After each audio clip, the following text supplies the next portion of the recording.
Niki ngaji ilmu dulu, nanti bagian terakhir ijazah. Bismillahirrahmanirrahim. Ini riwayatul Bukhari.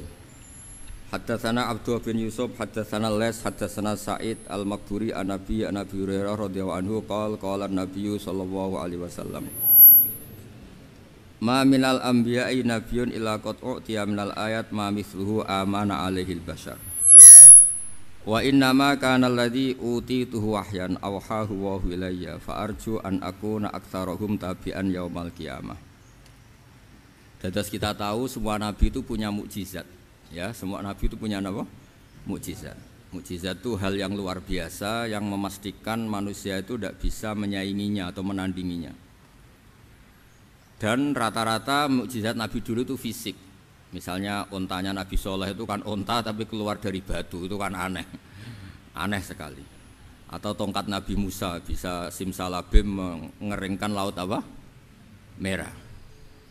Semua nabi itu punya mukjizat dan semuanya berbentuk fisik. Kecuali mukjizatul Rasulullah Shallallahu Alaihi Wasallam itu berupa Al-Quran. Al-Quran itu konsep ilmiah. Terus kata Rasulullah Shallallahu Alaihi Wasallam, tapi saya karena Quran itu justru berharap pengikutku besar dan sampai hari kiamat. Sekarang kita logika ya. Andaikan kamu punya tongkatnya Nabi Musa, kalau kamu suka uang, kepikirannya dijual apa dipakai? Kalau kamu suka uang, dipakai. Kalau kamu ahli suudon itu pikirannya ndak, ini asli ndak. Karena yang melihat di Turki itu ya sebagian gitu. Kalau yang suka perdukunan itu bayangkan itu miliknya. Mungkin dipakai ngakali orang atau apa, pokoknya bayangkan itu miliknya. Kalau yang kolektor pikirannya itu nanti ini laku berapa. Tapi kalau peneliti mungkin pikirannya itu ini asli apa enggak? Bukti aslinya apa? Repot lah. Lagi pula kalau kamu punya utang terus mau apa? Istri kamu marah mau apa kalau pakai tongkat. Nah, beda dengan mukjizatnya Quran itu semuanya apa? Ilmiah. Orang yang sedang harmonis dengan istri bisa pakai ayat di antara ayat-ayat Allah itu apa? Wa ja'ala bainakum mawaddatan warahmah. Nanti kalau ditakdir cerai, saya tidak menyarankan cerai. Kalau ditakdir cerai itu masih dimotivasi sama Allah wa iyyatafarraqa yughnillahu kullam min sa'ati. Jika suami istri itu cerai, jangan-jangan suaminya dapat istri lebih baik, istrinya nanti dapat suami lebih baik. Jadi yang masa lalunya dianggap prahara. Kan banyak orang suaminya meninggal ketika nikah lagi ditanya, kangen sama suami pertama, alhamdulillah ini lebih baik. Padahal suaminya yang meninggal itu berharap istrinya ini kangen, ternyata dia sudah syukur dapat suami yang lebih baik. Jadi Quran itu menunggui kita ila yaumil qiyamah. Kita tidak bunuh diri, itu ya barokahnya Quran. Karena problem apapun kita dinasihati apa sabar, apa dinasihati sabar. Kan nggak mungkin kamu pegang tongkatnya Nabi Musa, punya masalah apa saja ngelihat tongkat, bisa apa tongkat. Tapi kalau Quran kan nasihat, solusi. Makanya Nabi berharap dengan Quran ini, saya berharap pengaruh saya, pengikut saya terbanyak ila yaumil qiyamah. Terus beliau dikomentari begini sama ini Fathul Bari, sarahnya Bukhari. Al-muradu anna mu'jizatil anbiya inqaradat binqiradi a'sorihim falam yusyahidha illa man hadaraha. Problem mukjizat nabi-nabi dulu itu kan fisik, sehingga yang tahu kalau Nabi Soleh punya unta yang ajaib itu yang tahu ya hanya yang hadir saat itu. Yang tahu kalau tongkat Nabi Musa bertuah itu juga yang tahu hanya yang hadir saat itu. Selebihnya tahu tongkat ya di museum. Tapi kalau Quran menjadi solusi, menjadi panduan, menjadi pegangan itu ila yaumil qiyamah. Kita beri contoh ya Quran panduan yang paling gampang misalnya begini. Dulu ini cerita ya. Dulu itu ada orang kafir cerdas namanya Jubair bin Mut'im. Itu saking pinternya dia, pinter juga tokoh. Itu sebagai delegasi pembebasan Asra Badrin. Jadi tawanan-tawanan perang Badar itu mulai dulu ya ada negosiasi mau dibebaskan. Terus orang-orang kafir ini menugaskan namanya Jubair bin siapa? Mut'im. Ini ada di Bukhari. Karena ini ngaji di Jakarta, kalau orang nggak tahu hadis juga tanya ini sahih ndak gitu. Wong nggak tahu kok tanya itu aneh-aneh. Padahal kalau dibodoni itu ya nggak tahu, tapi ya tetap tanya hadisnya ini sahih ndak. Ini kata kiai apa kata nabi ini ya ribet. Memangnya kata nabi kamu dengar kan ya lewat kiai. Memang. Setelah itu Jubair itu datang ke Madinah. Dengerin ya, datang ke mana? Madinah. Kemudian dengar Nabi baca Wattur pas sholat maghrib. Jubair karena Nabi dulu gak ada hotel, gak ada pondok ya. Pondoknya Nabi hanya sufah itu. Nabi baca maghrib, bukan diskusi, bukan debat. Baca Wattur wa kitabim mastur fi raqim mansur wal baitil ma'mur wasaqfil marfu wal bakhril masjur terus. Kemudian sampai pada titik ayat am khuliqu min ghairi syai'in. Masa manusia atau alam raya yang maujudat, yang nyata, yang wujud nyata. Kemudian asal usulnya itu ketiadaan. Ini kan hadhil alam maujud, alam ini kan nyata. Masa sesuatu yang nyata penciptanya itu tidak nyata. Jadi nggak mungkin ada faham nihilisme. Kalau faham nihilisme berarti melahirkan teori begini. Al adamu yakhluqu maujudan, sesuatu yang tidak ada menciptakan yang itu kan akal nggak bisa nerima. Kalau sesuatu ini ada, penciptanya pasti ada. Terus akhirnya Jubair bin Mut'im itu simpuh di depan Rasulullah terus bilang, ya Muhammad kada qalbi ayatir, hampir saja hati saya terbang. Kalau riwayatnya Imam Ahmad, faka'an nama sudi qalbi, hati saya ini hancur. Semua teori yang saya bawa untuk melawan kamu sekarang luluh semua, hancur semua. Yang benar adalah teori Anda bahwa Tuhan itu satu dan Tuhan itu ada sebelum semua makhluk. Coba kalau Nabi Muhammad ada Jubair bin Mut'im terus menyembunyikan tongkat dekat mihrab, terus dilihat ini apa, paling pikirannya ini dari kayu apa, terus yang bentuk tongkat itu tukang pemahatnya siapa, kok kurang keren, kalau di Blitar gimana ya, kan malah panjang. Kira-kira kalau mukjizat itu dari tongkat itu malah panjang lah pokoknya panjang. Lagi pula kamu coba kan nggak ngarah mandi, itu yang mandi kan nabinya bukan tongkatnya. Coba tongkatnya Nabi Musa coba anak-anak beki itu dipakai mukul kucing aja tidak mesti mati itu. Jadi nggak jelas mukjizat-mukjizat seperti itu nggak. Tapi kalau Quran menunggui sampai saking hebatnya Quran, teori rasionalitas, soal kampanye di mana-mana, tingkat validitas, tingkat kebenaran Quran itu bahkan bisa diuji tanpa membuktikan. Tanpa apa? Membuktikan. Cukup pakai akal. Saya tidak bosan-bosan cerita ini karena ini khazanah kita. Di kitab Nailul Ma'mul itu, di kitab usul fikih, saya berkali-kali cerita ini karena ini untuk menunjukkan bahwa Quran itu liqaumi ya'qilun, liqaumi yatafakkarun. Ada seorang kiai, seorang ustadz, kiai dulu itu ya memang orang soleh, alim terus jadi kiai. Kalau kiai sekarang tuh macam-macam, nganggur terus ingin jadi kiai, terus daftar gitu. Ada lowongan di yayasan masuk ingin jadi ustadz karena dengar ada gajinya. Dulu tidak ada seperti itu, tidak ada. Makanya dulu itu kalau ustadz kiai pasti soleh karena dia alim terus ingin orang lain tuh mendapat ilmunya. Kalau sekarang nggak ada yayasan sehat, guru gajinya sekian, yang nggak ingin jadi ustadz tuh daftar karena ada gaji. Apalagi ada kabar, ada gaji, ada mes, ada wah yang daftar banyak. Tapi mentalnya ada kiai sebetulnya. Ya kalau sampean tanya itu baik dah Gus, ya setengah baik. Ya maksudnya setengah baik ya ada baiknya lah, namanya profesi ngajar itu kan baik. Tapi setengah saja karena motifnya itu nyari gaji, bukan ingin mencerdaskan umatnya Rasulullah SAW. Itu Imam Amudi itu guru matematika. Saya nggak bosan-bosan cerita ini, guru matematika. Muridnya sampai takut, ini masuk surga ndak? Kiai kok ndak ngajarin istighosa atau tahlil malah ngajarin apa? Matematika. Beliau meninggal terus muridnya tanya, "Ma fa'alallahu bik?" Kira-kira gitu. Apa yang dilakukan Allah? Allah nyambut Anda gimana? Terus kata Imam Amudi, bagus saya disuruh ngajar malaikat. Karena malaikat kan tidak pernah kayak anak beki gini ngaji gini. Malaikat itu tidak pernah ngaji, dia iman saja karena tahu surga, tahu neraka terus iman gitu aja. Jadi imannya malaikat itu nggak keren kita. Imannya loh ya. Loh itu yang ngendikan Nabi loh, tidak saya. Nabi pernah tanya sama sahabat, iman yang paling keren siapa? Jawabannya sahabat malaikat. Ya ndak karuan malaikat iman. Dia yang tahu surga neraka, tahu segalanya, masa ada ndak iman? Ya pasti iman lah katanya. Terus ya para sahabat engkau iman ya wajar kan menangi saya, nemuin saya. Yang hebat itu orang-orang yang tidak melihat saya, tidak saya didik tapi tetap iman. Karena dididik akal, ya tadi dididik Quran, apa dididik Quran. Sama siapa? Teks bahasa Arabnya masang. Terus Imam Mahmudi kata Allah, suruh dia ngajarin para malaikat cara menemukan saya. Malaikat dikumpulin, terus Imam Mahmudi disuruh ngajar. Sama singkat kata-katanya Allah di mimpi itu.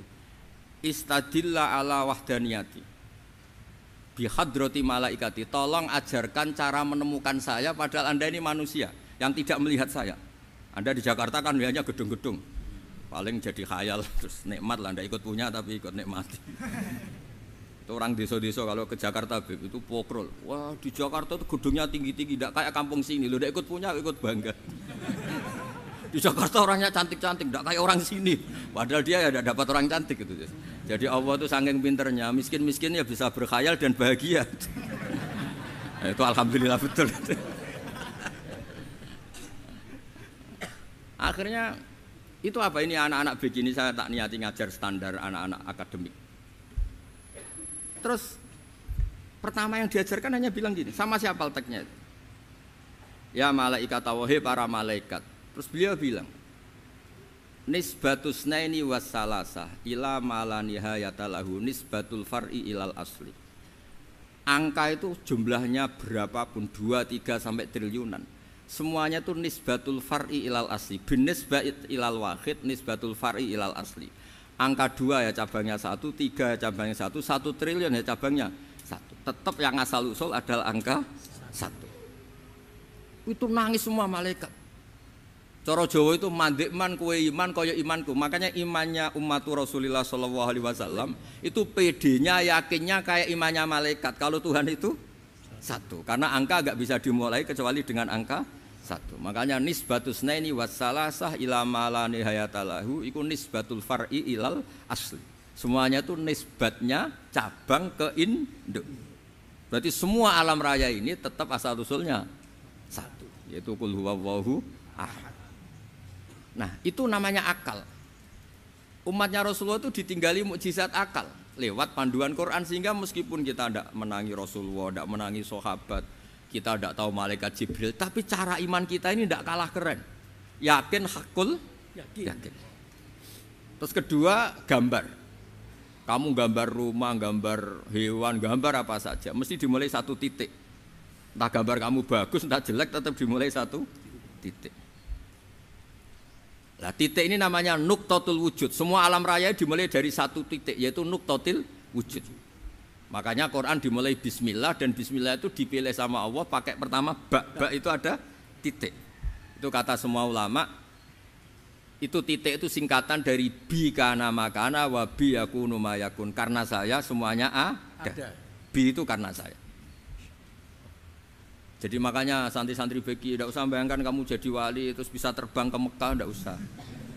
Kalau terbang ke Mekah ya sudah umroh aja bayar. Kalau enggak ya maklaran KBH atau apa, pokoknya cari gratis itu. Ya gratis kan, dapat orang 10 gratis 1. Terus orang enggak umroh-umroh dirayu-rayu supaya umroh. Repot. Itu pelanggaran fikih itu. Kalau orang punya utang itu wajibnya hanya utang dulu gitu. Wah repot. Saya itu juga sering bingung di kampung-kampung. Gus sama umroh. Kenapa? Dapat gratisan. Minta uang saja buat nyaur utang, nggak boleh. Wah, secara fikih yang wajib itu nyaur utang bukan umroh. Nggak boleh Gus diminta uang, nggak boleh, harus umroh. Udah gitu saya ini bingung Gus mau umroh, nggak nikmati. Kenapa? Disuruh ngajar Gus. Repot semua kalau ibadah mergawe ya gini, bingung semua. Ya saya mohon anak-anak BK semua yang seneng Quran itu harus seneng sampai kayak saya sehingga tahu. Istidlal, mencari Tuhan dengan cara tauhid yang berbasis akal itu sedzahir imannya malaikat.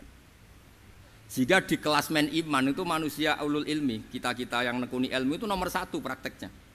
Karena nomor satu itu Allah karuan kan syahidah Allah kan nggak tertandingi syahidah wa annahu la ilaha illallah terus wal malaikatu malaikat kan karuan karena langsung menyaksikan surga dan ketiga apa wa ulul ilm. Berarti prakteknya kan nomor satu. Kalau kompetitornya semuanya manusia, ulul ilmi nomor berapa? Satu kan? Nah nomor tiga kan dari Allah, malaikat, ulul ilm. Berarti kalau kompetisinya antar manusia nomor berapa? Satu kan? Nah kenapa ulul ilmi di nomor tiga kan tapi dari Allah, malaikat, ulul. Kerennya kayak apa?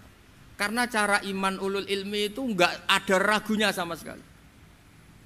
Kamu ragu enggak kalau dua itu cabang dari satu, asal-usulnya satu? Enggak pernah kan ragu kan? Semua gambar seruat apapun dimulai dari satu titik, ragu enggak? Enggak kan? Nah imannya umatnya Nabi karena dipandu oleh Quran itu seyakin itu, sehakul yakin itu. Nah itu terus Jubair bin Mut'im jadi iman. Am khuliqu min ghairi syai'in am humul khaliq. Terus kata Allah lagi, kalau kamu tidak percaya saya yang bikin langit bumi ya gampang dong. Kamu saja yang ngomong kalau kamu yang bikin. Paling orang sepakat kamu stres. Terus hanya ayat gitu, am khalaqus samawati wal ard. Kalau kamu tidak yakin Allah yang bikin ya silakan Anda klaim saja kalau kamu yang bikin langit bumi. Bala yuqinun. Kamu juga gak mau kan dibilang stres. Nah ini terus saya teruskan ya. Makanya mukjizat terbesarnya Nabi adalah Al-Quran. Karena Al-Quran itu cerita tentang hukum-hukum akal, cerita tentang logika-logika peradaban. Misalnya logika peradaban, contoh paling gampang. Di Quran itu ada sekian ayat yang Allah cerita peradaban. Misalnya wa ahsinu innallaha yuhibbul muhsinin. Itu dikutip terus kemudian disimpulkan dalam peradaban. Kata Sayyidina Ali karramallahu wajhah ngendikannya gampang. Ahsin man syi'ta takun amirah. Kamu berbuat baik saja sama seseorang, maka otomatis kamu akan jadi pemimpinnya. Ada orang nggak tamat SD, nggak tamat papa, gobloknya minta ampun. Tapi karena gaji seorang pakar, kamu tak gaji 1 bulan 1 miliar, perusahaan saya jadikan besar. Itu dikongkan ngalor ngidul ya nurut. Hanya karena dia ihsan. Terus wastaghni amman syi'ta takun nadhira. Saya ulang lagi. Wastaghni amman syi'ta takun nadhira. Dan kamu jangan butuh orang lain, siapapun dia, maka kamu akan setara. Misalnya ada menteri orang antri mau salim, tapi kamu tidak butuh kan tenang saja. Tapi kalau kamu butuh, habis kamu. Ya kan, kamu tidak butuh seseorang, maka kamu posisinya akan setara. Kamu harus sopan karena punya utang jasa. Kalau nggak punya apa-apa kan setara. Ya enggak? Misalnya kamu jajar rektor atau jajar menteri, jajar apa saja. Kalau kamu tidak punya utang kan, kamu jajar menteri tidak punya utang. Sama jajar satpam tapi punya utang, takut mana?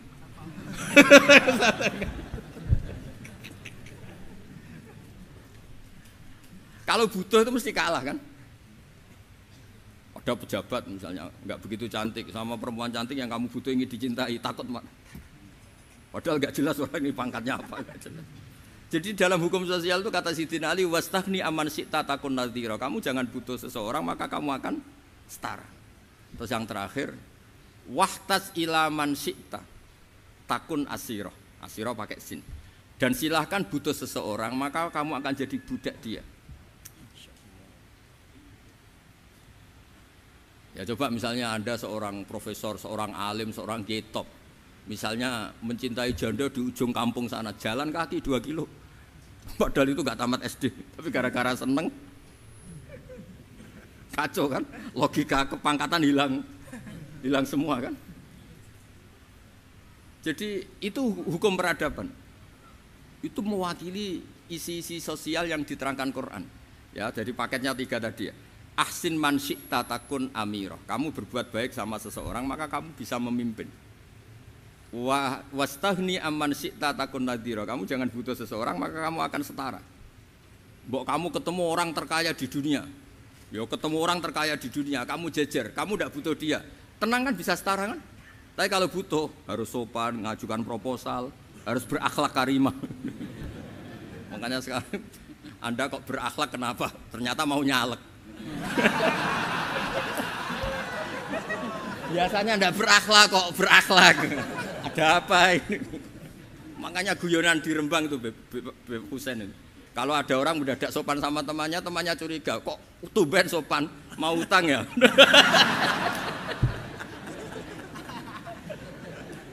Zaman akhir itu kacau.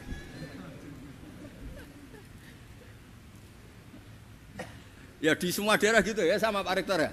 Kalau ada teman biasanya nggak sopan kok sopan, itu temannya curiga. Ini Pak Rektor UI ikut kaji. Kok tumben sopan, ada apa ya? Karena di mana-mana orang butuh itu pasti beretika. Kamu punya teman paling berdua, kalau mau utang berakhlak gak? Atau misalnya kamu punya adik cantik terus punya teman berdua, kalau cinta adik kamu berakhlak gak? Biasanya nggak sama sekali nggak berakhlak. Gara-gara butuh menjadi berakhlak. Ya jadi hukum sosial itu ya kuncinya 3 tadi. Ahsin man syi'ta takun amira. Wastaghni amman syi'ta takun nazira. Terus wahtas ila man syi'ta takun asira. Kalau kamu butuh seseorang pasti kamu dibikin hina. Asir itu tawanan. Nah, Quran itu bicara sosial itu lengkap. Dan itu yang nunggui kita. Kita punya tetangga yang kurang baik, ya seneng. Punya tetangga baik, ya seneng. Kata Imam Syafi'i, saya berkali-kali cerita. Kok seneng semua Imam Syafi'i? Ya bagus lah, kalau yang seneng saya enak lah. Dijak jagongan, dijak ngopi enak. Yang gak seneng saya, gak ngarah utang. Uang itu nak, kamu punya tetangga gak seneng kamu. Aman kan? Aman. Gak akan pinjem uang kan, pinjem mobil. Uang gak seneng kok. Makanya Imam Syafi'i itu kalau ngedikan luar Syafi'i, diceritain orang, ya Aba Abdillah bagiannya, ya Aba Abdillah orang itu gak seneng kau, bagus lah. Loh kenapa bagus? Waman asa'a ilaika faqad atlaqaka. Orang yang gak seneng kamu maka membebaskan kamu. Gak akan pinjam uang, pinjam mobil, gak akan ganggu waktu kamu, kan gak seneng. Justru yang seneng-senengi masalah pinjam terus. Imam Syafi'i itu orang yang anggap dunia itu selesai. Ada yang cerita, ya Aba Abdillah, orang yang tadi cium tangan engkau, yang hormat engkau, di luar maki-maki engkau, ngerasain engkau, ngata-ngatain engkau. Ya bagus lah. Kok bagus gimana? Berarti saya wibawa, depan saya tidak berani. Berarti saya wibawa, di depan saya tidak berani. Berarti itu makomnya sudah kulillah sumadarhum fi khawdihim yal'abun. Sudah dunia itu selesai, sudah agak penting semua. Nah itu kalau kamu anak-anak bagi ahli Quran sudah ayatnya kulillah sumadarhum fi khawdihim yal'abun. Sudah lihat Allah saja agak penting, makhluk-makhluk itu. Dah makhluk semua agak penting, sepenting Allah. Nah kita ini ditunggoni mukjizat seperti itu. Bayangkan misalnya kita ditunggoni tongkatnya Nabi Musa. Saya ngajar di sini terus ini tongkat. Terus nanti yang tanya, Gus itu kayu apa Gus? Nanti yang kolektor tanya itu harganya berapa Gus? Ruwet apa? Terus yang ahli suudon itu asli enggak Gus? Wah. Yang ahli suudon kan mesti tanyanya gitu, itu asli enggak Gus? Repot-repot pokoknya. Tapi kalau Quran kan jelas, kenapa? Jelas. Ya terus saya teruskan. Fala yamurru terus al murad anna mu'jizatil anbiya in qaradat binqidari aqsam wa mu'jizatul Quran mustamirratun ila yaumil qiyamah. Wa kharquhu lil adat fi uslubihi wa balaghatihi wa ikhbarihi bil mawhibat. Terus kata ini yang ngarang Fathul Bari sarahnya Imam Bukhari. Fala yamurru asrun minal aqsar illa wa yadharu fihi shay'un mimma akhbaru bi annahu sayakun yadullu ala sihhati da'wahu. Wa hadza aqwal muhtamilat. Wa takmiluhu fil ladzi ba'da. Wa qilani ya. Anal al makna anal mukjizat al madiyah kanat khissiyatan tusyahadu bil absar kana qati sholeh wa asa Musa. Mukjizatnya nabi-nabi dulu itu hanya penyembuh, hanya pelengkap, hanya nuruti keinginan mata. Seperti dahsyatnya apa? Laut Merah di sebelah apa dipukul sama tongkatnya Nabi siapa? Itu semuanya itu hanya memanjakan mata. Urusan mata. Terus wow itu. Tapi kalau mukjizatnya Nabi Muhammad itu berdasar akal. Maksudnya berdasar akal nih dengerin ya. Dengerin betul. Ketika Laut Merah terus tersibak kan wow itu keren kan? Terus kita bilang menyimpulkan, wah kita tidak akan mampu. Itu bodoh sekali kesimpulan kita tidak akan mampu. Meskipun bikin nyamuk Anda juga tidak mampu. Loh untuk memutuskan tidak mampu saja kok sampai pertunjukan seperti itu tuh laopo, cek goblok gitu. Nah kalau kita karena umat yang pinter untuk memaksa kita nggak mampu, Allah bilang innallaha la yastahi ayadriba mathalam ma ba'udah. Kita melihat nyamuk langsung berkesimpulan tidak mampu. Saya berkali-kali cerita nyamuk itu sudah kecil, masih punya urat, uratnya kayak apa? Masih punya kuman, kumannya seberapa? Ya enggak? Nyamuk itu kecil, punya organ tubuhnya punya urat. Itu kalau kamu pinter, antara tongkatnya Nabi Musa menyibak Laut Merah sama nyamuk itu sama-sama berkesimpulan melahirkan satu faham bahwa kita tidak mampu. Loh, untuk memaksa tidak mampu saja kok nunjuk pertunjukan ada onta keluar dari batu, Nakotu Soleh, ada tongkat yang bisa mengeringkan Laut Merah. Cik goblok ya. Lah kita alhamdulillah ada jenis goblok yang seperti ini. Untuk ikrar bahwa Allah itu hebat ala kulli syai'in, cukup lihat nyamuk, kagum kan? Sudah tidak usah bikin hidup. Saya berkali-kali mencontohkan. Para pemahat tak suruh bikin patung gajah itu mampu, tak suruh bikin patung nyamuk kalau bisa. Nyari materi dari apa coba? Gampang mana bikin patung gajah sampai patung nyamuk? Gajah, makanya Allah bikinnya contoh itu untuk ijaz itu pakai nyamuk bukan pakai gajah. Itu kalau ustadz-ustadz yang agak jorok malah contohnya nyamuk Gus. Itu kecil. Itu kayak apa? Di dalamnya dia hamil.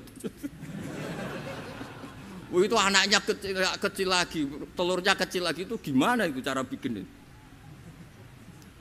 Makanya di sini ada kitab Itqon, itu komentarnya itu lucu. Ini kitab Al-Itqon karangannya Imam Suyuti. Ini persis komentar saya tadi yang kata Imam Suyuti, pengarang kitab Itqon. Wa ya imma khissiyah wa imma aqliyah. Jadi mukjizat itu ada yang fisik, bisa dilihat indra, panca indra, bisa dilihat akal. Wa aktsaru mu'jizati Bani Israil kanat khissiyah li baladatihim. Bilada itu goblok, wa qillati basairihim. Dasar wong goblok. Mukjizat kok ngenteni sing wow.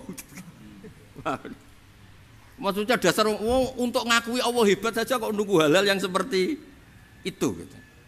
Paham gitu? Mergo likil latin apa aklihim. Wa aksaru mu'jizati hadil ummah aqliyatun li farati dzakaihim wa kamali afwahihim. Dan mukjizatnya umat ini semuanya berdasar akal karena sudah cerdas. Jadi andaikan kita melihat tongkatnya Nabi Musa menyibak Laut Merah dengan melihat nyamuk, kesimpulan kita sama-sama wow, sama-sama keren, sama-sama memastikan kita tidak mampu. Makanya terus Quran menerangkan kita wa ma min dabatin fil ardi wala ta'iri yatiru bi janahihi illa umamun amsalukum. Jadi keseharian kita lihat burung kok terbang. Itu sudah ayatun min ayatillah. Paham nggih? Dados niki kudu bangga ditunggoni napa Quran, nggih, ditunggoni napa Quran. Wa mu'jizatul Quran tusyahadu bil basirah fayakunu mayattabi'u li ajlihi aksar. Terus li annal ladzi yusyahadu bi ainir ra'si yang qaridu bin qiradi musyahidi. Sesuatu yang tampilan dahsyatnya itu disaksikan mata, maka itu bisa habis. Era tongkat Nabi Musa seperti itu habis enggak? Bisa mengeringkan Laut Merah, habis kan? Tapi era mukjizatnya Quran ila yaumil qiyamah. Ya contoh sosial, saya kembali lagi ke sosial. Kamu punya teman awet atau punya istri awet, itu konsepnya ya wal kadhiminal ghaidh, agak gampang tersinggung. Coba kalau kamu setiap tersinggung putus, setiap tersinggung habis, kamu tidak punya teman, tidak punya istri. Sampai kita awet seperti ini, kalau kecewa ya wal kadhiminal ghaidh, ngempet.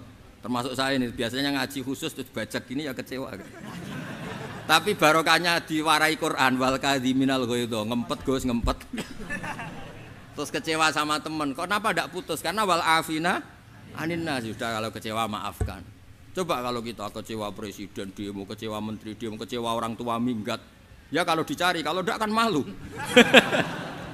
Saya itu punya teman tak tanya, kecewa Gus sama bapak itu, kenapa tidak minggat? Malu. Kenapa malu? Takut gak dicari.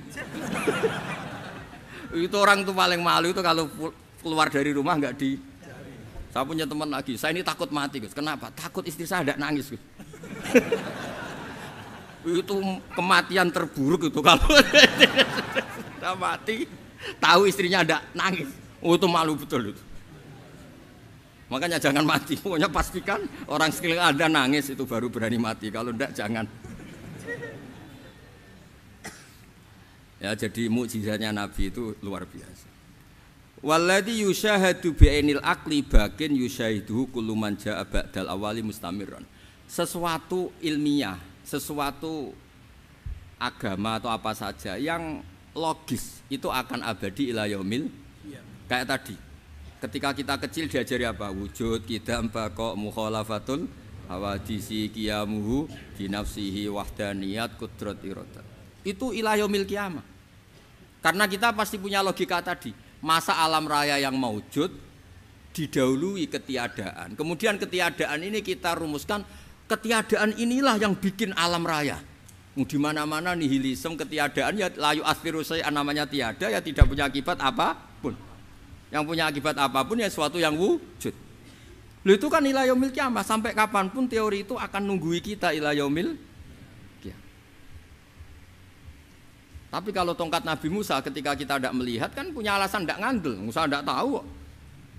Tapi kalau kamu seperti ini, orang paling mulhid sekalipun, paling ateis sekalipun, terus ditanya, bisa enggak Anda mulai angka di luar angka 1? Tidak bisa kan? Makanya benar Imam Amudi tadi, ketika diminta Allah, istadilla ala wahdaniyati bi hadrati malaikati, tolong ajarkan kenapa manusia begitu yakin kalau saya ini satu, padahal mereka tidak melihat saya. Terus beliau ngendikan apa? Nisbatus naini wassalasa ilal wahid nisbatul far'i ilal asli. Angka 2, 3 sampai enggak terbatas, semuanya dibanding angka 1 itu nisbatul far'i ilal asli. Semuanya itu cabang dari angka 1. Itu mbok siapapun enggak usah ditunggoni nabi, enggak usah ditunggoni wali. Logikanya akan seperti itu. Itu yang dimaksud apa? Walladzi yusyahadu bainil aqli bakin yusyahidu kul man ja'a badal awal mustamir. Ya ini masih ada waktu seperempat, ini ijazah. Kalau ijazah enggak boleh tanya, ijazah ini. Dan itu yang fotokopi lebih besar itu ijazah.